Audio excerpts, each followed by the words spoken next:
An honest conversation, former ANC and UDF member Allan Boesak says the upcoming UDF 40th celebration is a cover-up to revive the ANC using the UDF.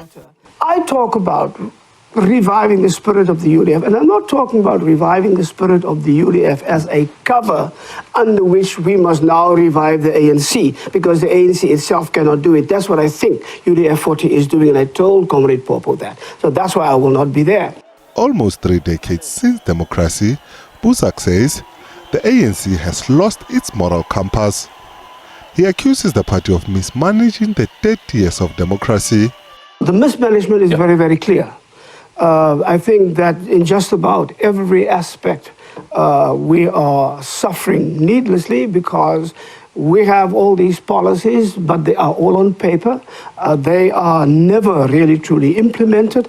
They are not implemented by people who seem to be competent because of the way in which some people have been appointed to key positions. The corruption I don't have to talk about. Everybody knows about that. There is the arrogance of power, and it always brings the abuse of power. Yeah. And so that we have watched over the last 30 years. And those are things that deeply concern me. Boesak says he left the ANC a long time ago, and in the last 20 years, he had few encounters with his former colleagues. When the ANC cuts you out, they cut you out, man. There's the saying that they usually warn me about. It's outside. It's cold outside the ANC. You know that one? Yeah. On the path the party is taking of correcting itself, Boesak says it's all just a rhetoric. I mean, that is the debate where the ANC has always said we can correct ourselves, we can correct ourselves. And so they have had ample opportunity now. Let's say just like for Mr. Zuma. Did they correct themselves when they realized what was happening? No.